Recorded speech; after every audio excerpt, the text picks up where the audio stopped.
and the well-being of others, because everyone's mental health matters. Our guest in the last show, Papi Jaman, OBE, an internationally respected mental health advocate, national policy advisor, and social entrepreneur, shared her work creating a culture of mental health and building a global community, influencing change and stigma.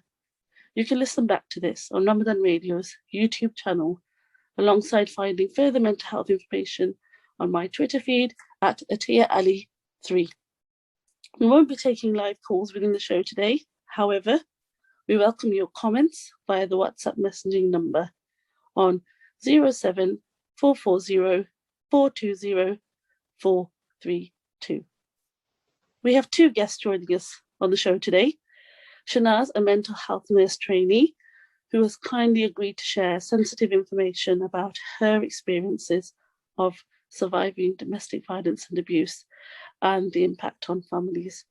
Our second guest, Rahmanara, who we will introduce later, will be sharing information about her research on domestic violence and abuse in UK Muslim populations and information about her book. We look forward to speaking with Rahmanara in a short while. Firstly, I would like to welcome Shanaz to the Mental Health and Emotional Wellbeing show. Thank you for joining me today, Shanaz. As we have shared in your introduction, you are a survivor of domestic violence and abuse. Thank you again for agreeing to share what you feel comfortable to share with us today. Hello, Shanaz. Assalamu alaikum. Hello. Thank you for joining us, Shanaz, today. It's a pleasure. Thank you. Good evening to all.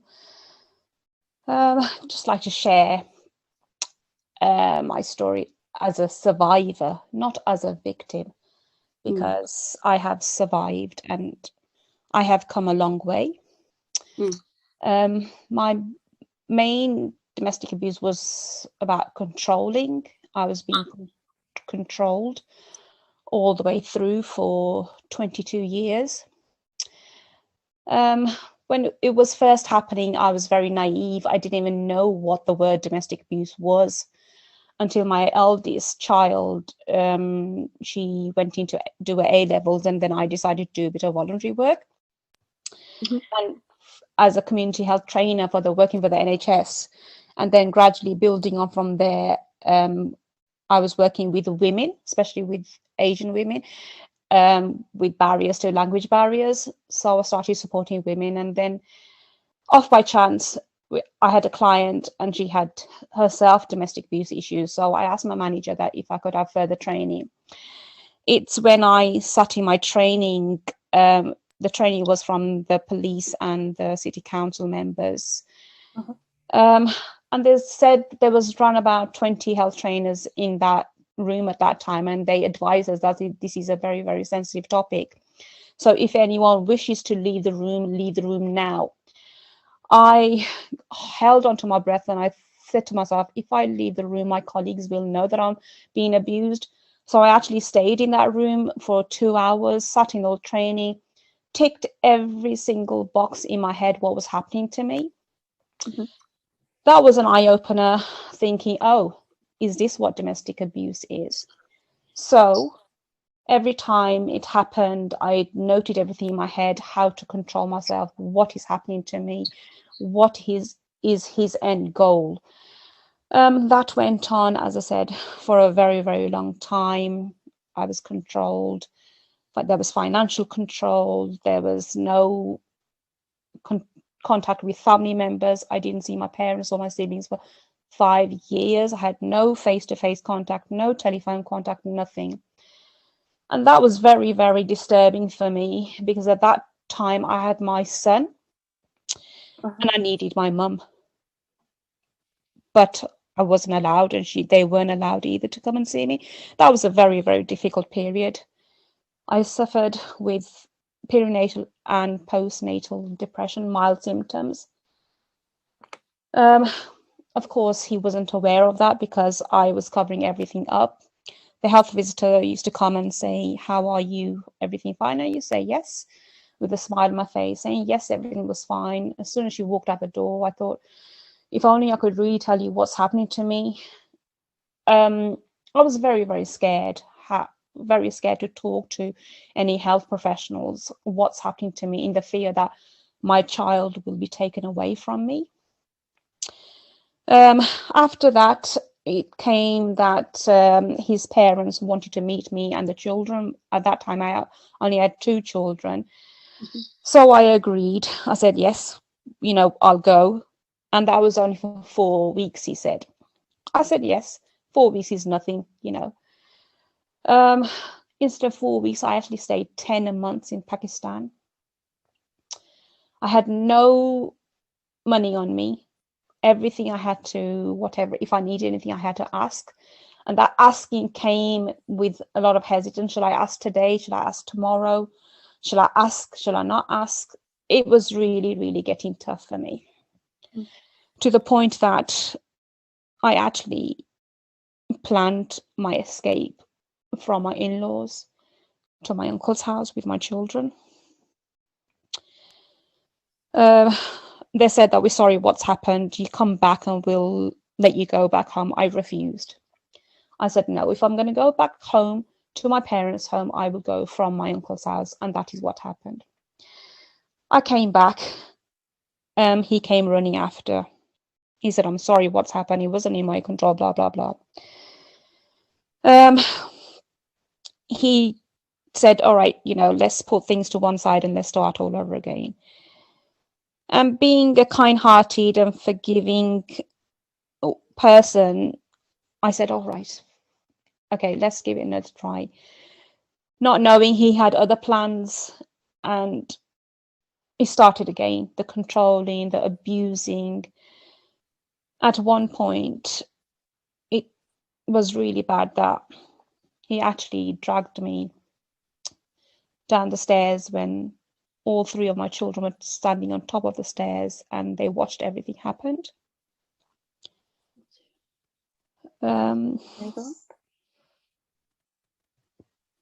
It's happened, but the memories still stay with you. Yeah. I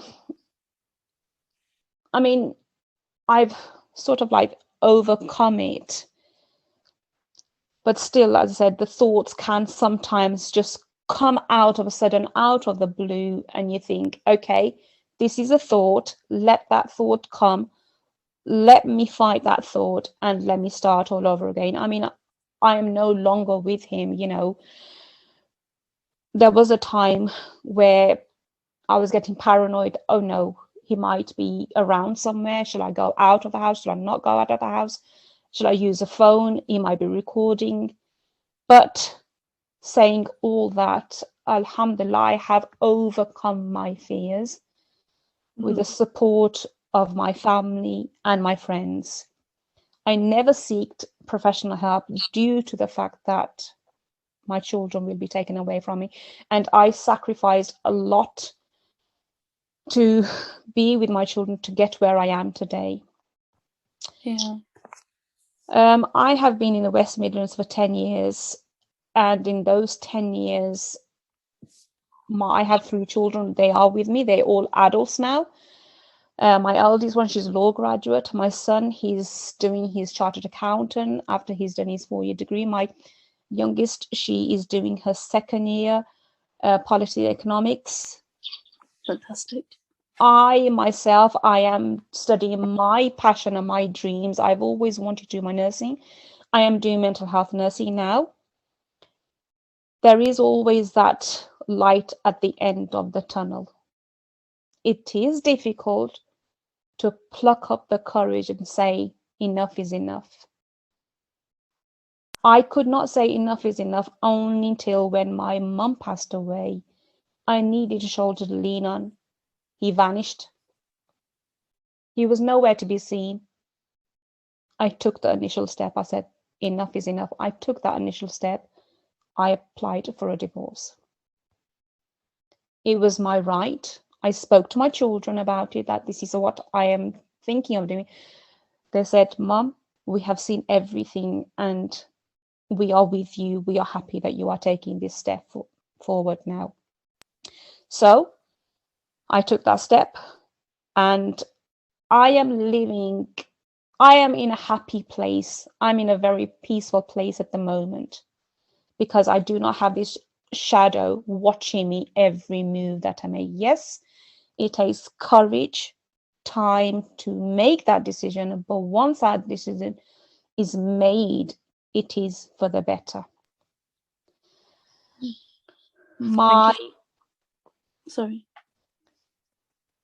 my main message today is to anyone out there listening that it is not acceptable for anyone to be abused physically. Neglect, emotional, mental abuse is not acceptable no matter who you are. There is support out there, there is guidance out there.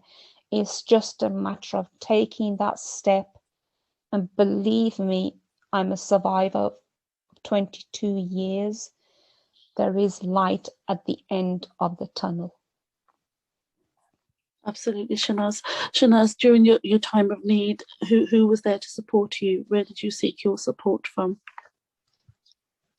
My biggest support were my friends when I had them, because I had no contact with my family or my siblings. So my friends were there. They supported me, they guided me. But because I wasn't strong enough, I didn't believe myself. I had lack of self-esteem, I had lack of confidence. I just lost my identity basically, because everything I done, it was wrong, it wasn't right in his eyes. So he always belittled me, saying that's wrong, that's not right. I get angry because you make me angry. So I felt that I wasn't who I am now. It was whatever he said, I said yes, yes, yes to everything. I didn't have a say in anything. So my biggest support were my friends. And then when I decided to move into the West Midlands, it was my family and my siblings. Mm-hmm. So for the most part, were you in Pakistan or in the UK? No, I was living in England. I was Mm-hmm. living in England most of the time. I am a British born citizen. But as I said, due to him controlling my mind, I just did not know a way out. I did not know of my rights. Yeah. Shanaz, it's great to hear that you've come through the other side, and like you said, that there is light at the end of tunnel, and your story hopefully will encourage others to seek that support should they need to. I just wanted to ask you quickly about family and the impact on children. Yes, it does have an impact on the children, because not did the children see what was happening to me, it actually happened to them as well. They were being abused physically, mentally, neglect, control. So it does have a big impact on the children's mental health. Luckily, I was there to support my children. My Mm-hmm. children have come out very strong. They've said to themselves, that life was then, let's put that to one side. This life is now. But I am sure deep down inside, they must have, on a very quiet day, some flashbacks, or the thoughts might come into their heads. But it does have a big impact on children's mental health, and it's very important to seek help at a very early stage. Absolutely. And again, you're saying there that seeking support at an early stage will be is really helpful and beneficial in terms of. Would you like to share why you think that's it better to seek support earlier? In terms of children to rebuild their lives, not to suffer for that long, not be traumatized, because this is a trauma. If a child suffers through that, for a very long period, how are they able to move on with their lives? How are these children able to trust others? How are they able to go and speak to someone, have the courage to speak to someone, saying that I need some help in this, or I need some support, I need some guidance in this? It sounds like you've done a fantastic job in bringing your children out of that situation, and in the here and now you're moving forward in terms of your career, education, and as a family. What brought you into mental health nursing? Due to lived experience, I have to say, especially due to perinatal and postnatal, having mild symptoms and having that fear that my child will be taken away from me. But coming into mental health nursing, I've learned a lot that there is support available for the mother and baby. You know, there are mother and baby units where the child is with the mother. So the fear of, no, if I speak up, my child will be taken away. No, that will not happen. That will not be the case. So we need to, you know, have more education, more awareness, more workshops out in the communities, that anyone who is suffering with either perinatal or postnatal or even domestic abuse is, please open up and seek guidance and seek help and support. Speak to the ones who have that lived experience. Yeah. And Shanaz, I remember prior to the show today, you've had some conversations around wanting to be one of those people who can support others in coming through domestic violence and abuse, and I look forward to talking to you about that a little later. Also, Shanaz, we have Rahmanara with us today, who might be able to kind of dispel some of the myths that you've mentioned today. So, Shanaz, thank you for sharing your story. Do stay with us. You might have some questions a little later on in the show. Thank you for having me. Thank you. We will now move on to Rahmanara. Our guest Rahmanara has a master's in psychology and has previously worked with survivors of domestic violence and abuse. She's currently completing her PhD at Brunel University London, where she has been awarded the ESRC funding to research wider issues relating to domestic violence and abuse within the UK Muslim population. She is the author of Kawamoon, I want to say, I hope that I've pronounced that correctly. She's the author of Kawamoon, Protectors and Maintainers and Road to Recovery, both published by Taha Publishers. Rahmanara is also a lecturer in Islam and pastoral care at the Markfield Institute of Higher Education. She often delivers workshops and training in domestic violence and abuse, spiritual abuse, and mental health. Rahmanara, hello, assalamu alaikum, welcome to the show. Welcome, Salam. Thank you for having me today. Rahmanara, could you tell us a little bit about what brought you into choosing this PhD topic? Yeah, so Sorry, go on. No, I'm just wondering whether you'd worked in similar fields. Yes, so actually, just going on what your previous question was saying, it was experiences like that that actually motivated me to continue working in this area. So previously, I used to work in a counselling capacity with Muslim female survivors of domestic violence and abuse. And I was doing both one-to-one therapeutic work as well as group work. And it was from that I basically went on to develop a faith-informed recovery program, which is now available as a book companion to the program, which you've just mentioned. And yeah, so it kind of, one thing kind of led onto another. I went back to university to retrain, and then was introduced to the idea of doing a PhD, and it just feels like this is the path that Allah guided me down, really. And you say retrain, were you retraining in psychology or? Yeah, so I just wanted to upskill myself a bit more. I knew this was the area I wanted to work in. So I went back to do my master's in psychology.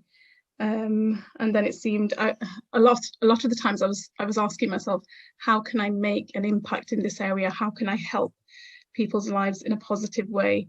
And it felt like actually going to the source of the problem and exploring the problem itself and understanding it better was the way to do it for me, really. Right, so this experience led you to choosing the topic of interest you're mentioning there. Did you kind of seek any community advice around the topic before you decided that this was the topic you were going to kind of follow through? So really, it was more the women that I'd already worked with, and absolutely amazing women, like you've seen from what Sister Shanaz was saying. She, so brave of her to come on and share her experiences, and I can tell that it's still quite challenging for her. And it's amazing women like that who I've worked with, and it was that drive, knowing that actually, if I can facilitate a voice for anyone who's suffered in that way, then it almost became like a bit of a responsibility. And when I looked around in the community, I found that actually people weren't talking about it enough. So again, that was a bit of a motivator, that actually we need to be talking about this issue. And if there's a role I can play in that, then inshallah, that's what I'm going to try and do. Yeah. You say people weren't talking about it in the community. Was it when you spoke about of the subject, or was it just generally there was a lack of talk around the topic?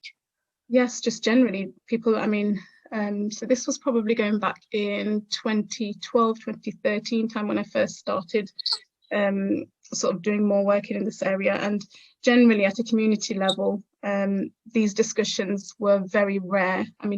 There's a bit more discussion going on now, but there's still a lot of work to be done. But at a community level, you couldn't really speak about it that openly. It wasn't being addressed in like mosque platforms, for example. Imams didn't know much about it. Even now, there's still, like I said, there's still a lot of work that needs doing, but people are a bit more open to talking about it. Uh-huh. So we're kind of talking eight years later, and things are changing, you feel? And I suppose you'll tell us more about that a little later. Gradually, it is small steps, but I think every step definitely counts. Okay.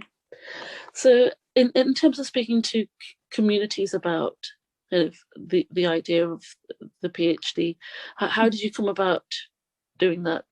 How was the topic of interest then sold to find that funding? And I'm sorry, I mentioned the acronym earlier, but I don't know what it stands for, which is ESRC funding. Yeah, ESRC funding, yeah, that's right. So I'm actually on a specific program at Brunel University, London, where they've got a partnership between the Open University, Brunel University, and Oxford University, and so they make sure that they have a collaborative kind of approach to how they train their doctoral researchers. So alhamdulillah, I was fortunate to apply for that and actually secure a place on that. And when I started my research, what I found was that actually people were really keen to talk about this issue. So in terms of, I won't go into the technical details of my studies, but one of my studies involved speaking to survivors, and I interviewed 10 survivors, and they really wanted that platform where they could have their voices heard.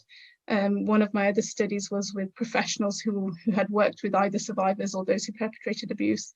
And again, they were Muslim as well. They were from the Muslim community, apart from one individual, but he'd had like over 20 years experience working with the Muslim community.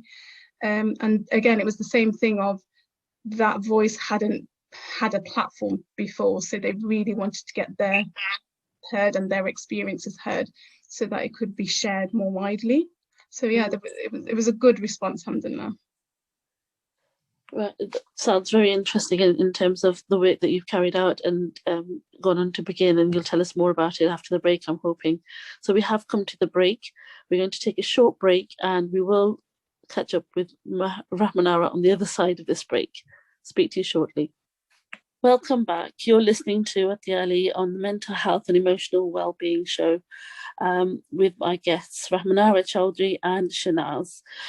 We were speaking to Rahmanara prior to the break with regards to the research that she has begun. Rahmanara, is it okay to tell us a little bit more about kind of previous findings in this field? Was there much research already in domestic violence and abuse, and in particular from Muslim communities? And I'm thinking about UK based in particular. Okay, so when I started my research it's nearing 4 years ago now, I actually found very little in the field, particularly around the Muslim community. On a very general basis in the UK, we have a lot of research around how domestic violence and abuse manifests. So you might have heard of things like the power and control wheel, the cycle of violence and similar things like that. But actually, when you explore those a little further, you find that they're all based on the sort of white Caucasian community. So there's very little in terms of theory to show what's happening within other minority communities. And in terms of statistics, there was just, well, I haven't come across anything basically. Right. There is research around South Asian communities, but again, it kind of groups South Asians together. So again, it's not specific enough. I know you mentioned UK, but just to say that across the pond kind of thing in the US, there's a bit more. There's some good work by Julian Hammer, who's done a book called Peaceful Families. They've got a project called Peaceful Families, actually, and they've done some really good work. The one thing I will say is that when I have done my research, what I found is that the UK is actually at the forefront of defining domestic violence and abuse. So from a legal perspective, because it's recognised the way it is, it means there's more options in terms of legal options for survivors to pursue.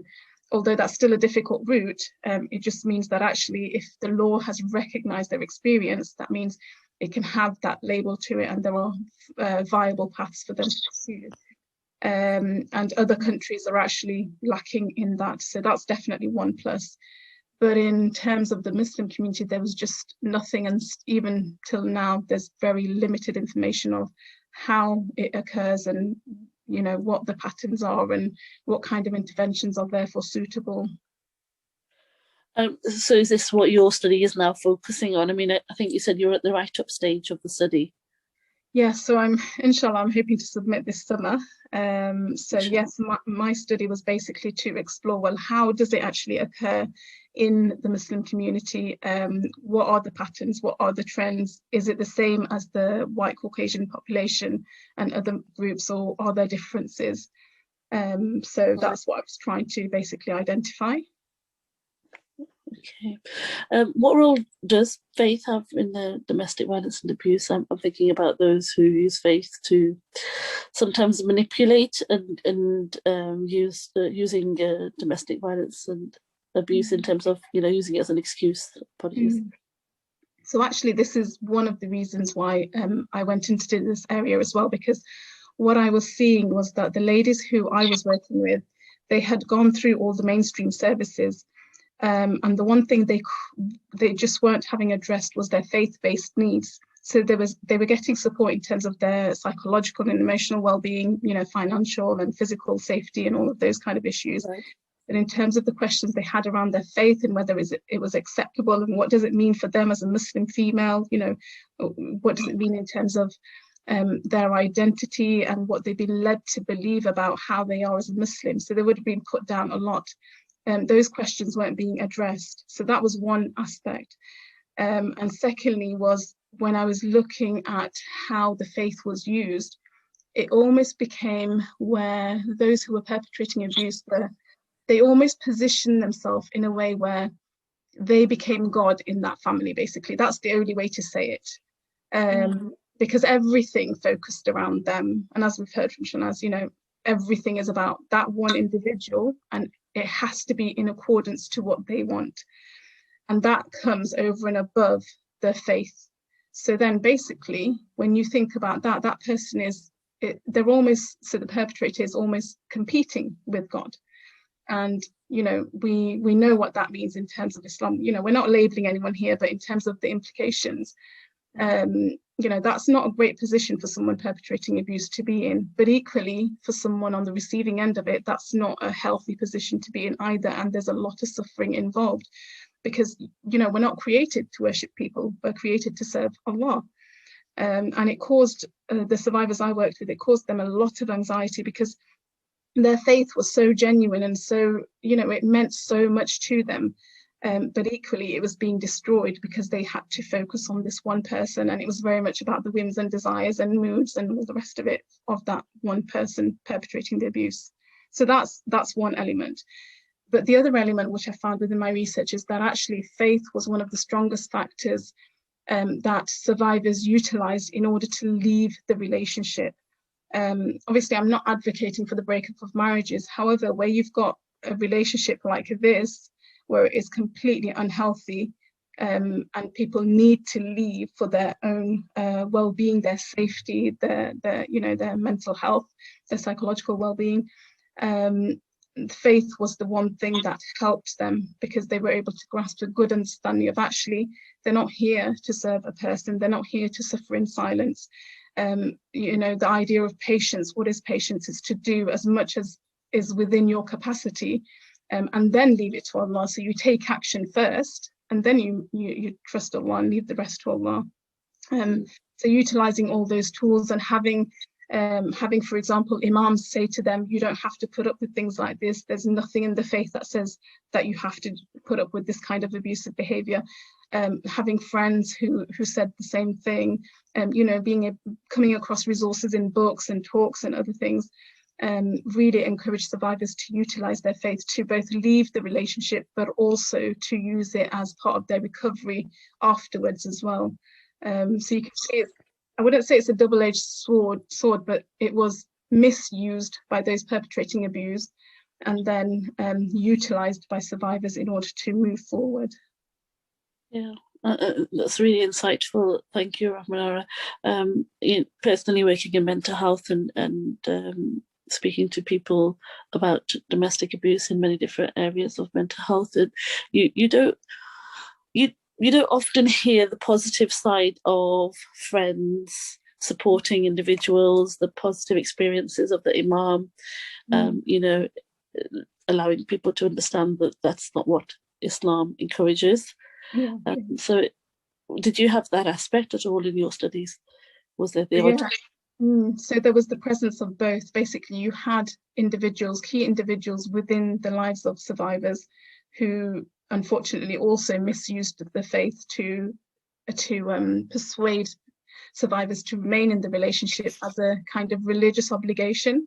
But then you had other people who came along and said, actually, no, it's not a religious obligation. If anything, you're actually doing the one perpetrating the abuse, you're doing them a favor, because by you leaving the relationship, it means that the dhulm that they're enforcing onto you comes to a stop, or at least it's reduced. So actually you're doing them a favor, because that means there is less on their accountability now when they have to stand before Allah and answer for what they've done. So it was very much about the power of communities. And yes, whilst communities had the power to almost continue that cycle of abuse by persuading survivors that they have to remain in that situation, equally there were other members of the community and other members of religious leaders and imams who were saying that actually no, that's not the right thing, and you shouldn't have to suffer like this. So that became almost more powerful, if you like. Fantastic. Ramana, you shared earlier that there weren't many figures around UK Muslim population and those who are affected by domestic violence and abuse. Would you say your study is able to kind of add to that then? So my study has been more qualitative in that I've been speaking to people and finding out about experiences. It's not really measured in terms of numbers and statistics. Okay. I think since within the last 4 years, there has been I've seen more surveys going around, but I don't think there's anything from a kind of national perspective measuring this, but also to just to draw your attention to that actually nationally across all communities, we don't know the true picture, because as Shanaz was saying, it takes a very long time for people to be able to reach out for that support. So there are people suffering as we speak, and it may be years before they actually reach out for help. So we will never have a true accurate picture, both across the wider community and also within the Muslim community. And if you think about how the Muslim community operates, there's a lot more layers of barriers they have to cross before they can reach that support and that help. Which is rather unfortunate, is it not? And I'm wondering whether your research kind of contributes to removing some of those barriers, or informing of how they could be removed, or is there anything along those lines? Okay, so before we talk about that, I'm just wondering, what did your findings suggest in terms of the mental health impact of domestic violence and abuse on adults, for adults and for children? So just both in terms of my research and across the board, it's very clear cut that there's both short-term and long-term negative impacts on mental health and well-being.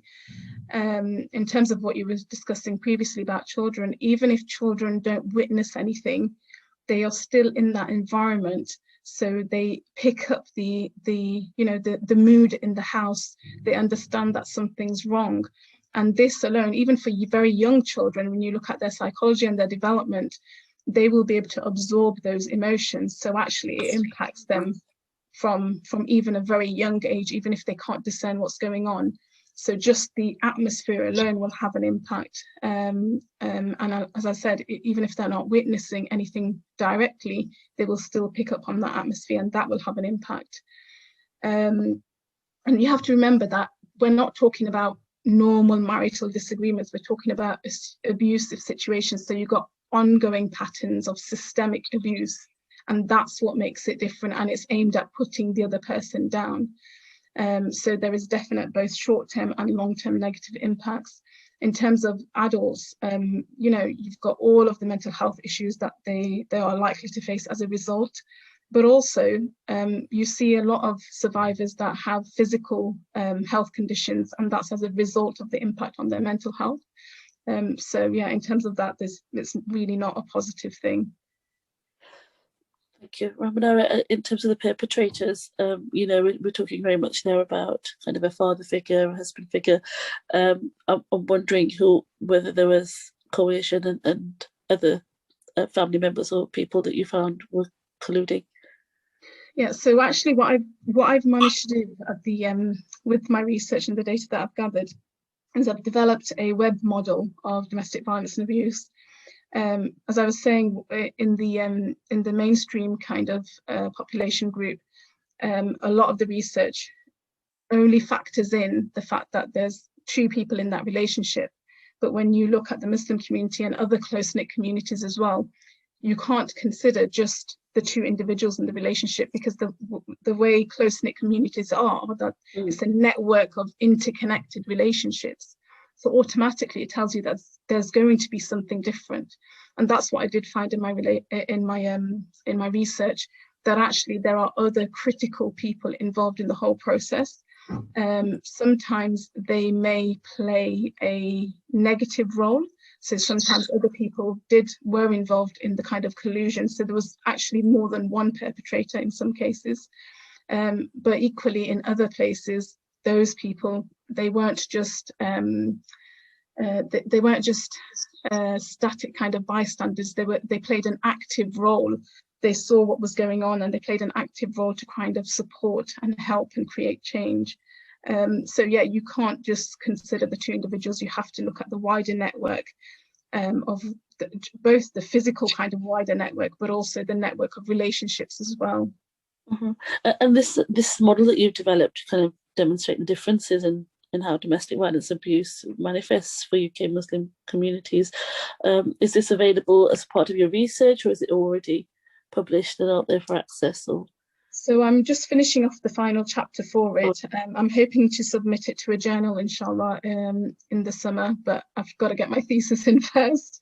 So yeah, inshallah, it should be available as soon as I can get it submitted. Look forward to seeing that. So I'm wondering, when you talk about the web, the model that you've developed there, and the web, would you say that, when there's more people colluding, it's more kind of it lasts for longer, it's more systemic? Did you see a pattern there in terms of? I'm not sure I can say that it lasts for longer, just because of the way domestic violence and abuse is in its nature, in that it tends to happen over long periods of time. But certainly there's more considerations to factor in. But that means that if you can identify what the kind of vulnerable areas are for an individual, and you can also identify the protective areas for an individual, that means you can look at, well, how do you need to protect them, but also where are their sources of support? So for example, a domestic violence organization could then work with that individual to look at all the protective mechanisms and put those things in place. And even, for example, the police, if they were informed about what they need to, the wider considerations they need to have, then that means their risk assessment would just be a bit more realistic to that person. So inshallah, I'm hoping it will kind of benefit and inform future practice in this area. Thank you. Ramanara, you've talked a little bit there about kind of the police and other organisations that can kind of support or perhaps in some way provide awareness in the communities in terms of this crime. Would you say, you know, some of these myths can be dispelled? For example, the one Shanaz mentioned, the fear of her children being taken away. Absolutely. With some of the work that you've done. Yeah. So I didn't. So the whole issue around children is actually huge. It is literally like a book or a project in itself, because there's so many factors you need to consider into it. However, I do know that there is a lot of work being done currently with the legal system at the minute to try and raise that awareness, so that people understand that actually there's a huge detrimental impact on children, and therefore we need to put all of those safeguarding measures in place collectively across the whole of society. I think there's still a long way to go, because there is a lot of misunderstanding at a kind of systemic level as well. But the fact that we have got individuals and organisations talking about it is definitely a positive way forward. You've written an introductory book on the subject of domestic violence and abuse. Could you tell us more about it, the book, please? Yes, so the first book is called Qawamun. You were right. So it's taken from the Quran, and it means basically protectors and maintainers. So what I wanted to do in that book was basically to write something that was targeted at all sections of the Muslim community, but also individuals, professionals who work with members from the Muslim community, to give them that insight of what kind of goes on, what are the misconceptions, how can they understand this better, and a bit of support for survivors as well within that. So yeah, it's just really introducing the topic, but equally, I mean, when I've written it, it seems quite basic, but then when I've spoken to people who have read it and who don't have an understanding in the area, it really does, well, I hope it does give them a level of awareness that they didn't have before, inshallah. So you would say that this is accessible and useful to people across the board, not necessarily just the Muslim community?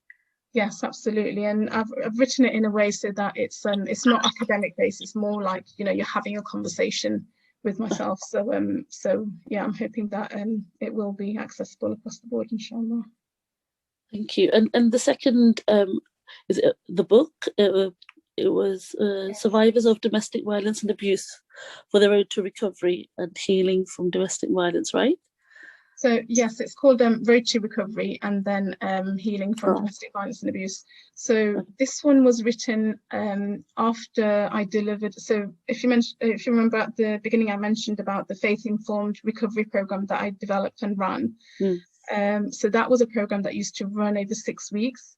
And then at the end of that program, so I've delivered it with various groups, actually in the West Midlands and also in London. At the end of those groups, the women actually said to me that they would have really appreciated having something to take away to remind them of what they went through, and in terms of the course and how it can continue to help them in their recovery process. So that's essentially why I wrote the book. It's kind of a companion to the program, the Road to Recovery program.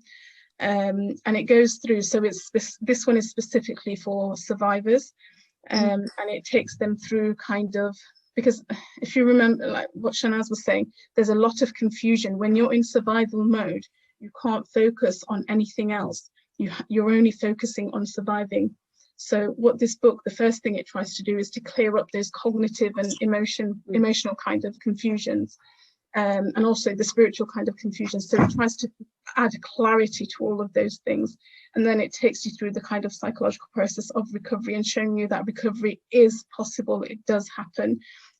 Yes, it's a painful process, but it is a possibility.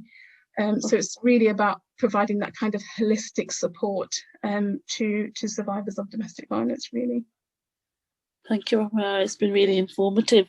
I was wondering if it was okay to bring Shanaz back in and if she has any questions, because earlier, Shanaz, you talked about wanting to volunteer in the community and perhaps even provide groups like the 6-week program. I wonder if there's room there for collaboration. Shanaz, are you with us? I am here. Thank you very much for having me again. Yes, I've done my domestic champion training, and I'm also an ambassador for domestic violence champion. So, you know, I just wanted to set some like workshops out in the West Midlands and get the message across to women, young females, anyone who is suffering in silence. Don't suffer in silence anymore. There are people who will support you and guide you in the right direction. So yes, it takes a lot of courage to take that first step. Once that step is taken, you know, there is support. There are trainees out there who will guide you and support you in whatever your worries and concerns are. So workshops definitely are needed for the Muslim community, and more education and how to raise awareness. I think that's the key message that I would like to give out, that, you know, we need to talk more about what are the red flags when you are in a domestic abuse relationship. What are the red flags? How can you notice these red flags? And then you have to decide, okay, there's so many red flags and I need to take that step further. Thank you, Shanaz. Rahmanara, there you mentioned the 6-week program. Is it, I mean, can anybody provide that program? Do they have to have a certain level of training, or is it something that you yourself carry out? Is it a toolkit for others to use? So at the minute, it's only been something that I've, because obviously I developed it myself, so it's only something that I've run and delivered. I'm hoping to revisit it and try and produce it as a toolkit so that it can be rolled out to other individuals who want to then run it in their areas. I've just not had the capacity at the minute, but that is on my list to do, inshallah. And I hope to extend it to probably an 8-week program as well, or 8 to 10 week program, because there really is the need. Absolutely, it sounds like a plan. Rahmanara, I'm wondering, you talk about Muslim communities, and it's perhaps something I should have asked earlier, but was it Muslim population across the board? Did you have people from many different cultures? And was it based on women, and did you find it was women participants that voluntarily took part, or? So when I did the study with the survivors, I opened it up to anyone who was normally resident here in the UK, any Muslim adult female. And so it was completely open for anyone to come and take part. In the end, I ended up with 9 ladies who were from a South Asian origin and 1 Irish lady. She was a revert. I had 2 reverts, in fact. So yeah, that's just the demographics from the survivors. With the professionals, I had 4 males, I have to remember this right, 4 males and 5 females, but they came from lots of different ethnic backgrounds. You know, there was a lot of mixed backgrounds, but that was a wide range. So the communities that they worked with was actually representative across the board. And the fact that I was getting similar kind of messages, I think that was quite significant in that. So I'm hoping that although there was a bit of a stronger tendency towards the South Asian community from the survivor studies, I think it's balanced out from my second study with the professionals, where I had a lot more representation to hopefully apply more broadly, inshallah. Thank you, Ramana. I'm also wondering if you have any information on any helplines or support that people could access. So there is there's a couple of different organisations. In fact, Birmingham used to have a very, very good organisation set up by someone I know. Unfortunately, it doesn't run anymore, which is a bit of a shame. But there's Solace. There's the Muslim Women's Advisory Council. There's another one called Apna Haq. People can Google these and they should be able to find the details. There's the Muslim Community Helpline. There's also, in terms of therapy work, there's the Muslim Counsellor and Psychotherapist Network. They're excellent for finding therapists across the UK. Yes, Myra has joined us on the show before, so if listeners want to know more information about that organisation, you can listen back to the YouTube channel. Anything else, Ramana, that you wanted to add there? I think they're the main ones that kind of come to my mind. Thank really. Thank you very much, Rahmanara and Shanaz, for joining us on the show today and talking about a very sensitive topic.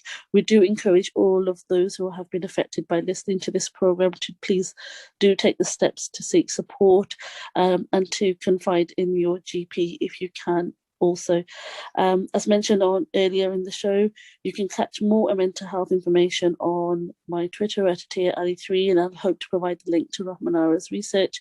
And you can listen back to the show and previous shows on Ramadan Radio's YouTube channel. On one of the previous shows looking at Orange Wolverhampton provides information of local centres that could provide support. Thank you for listening in today. You can hear me next on July the 3rd at 1 p.m, where I'll be speaking to my next guest. Goodbye for now. Assalamu alaikum, and have a lovely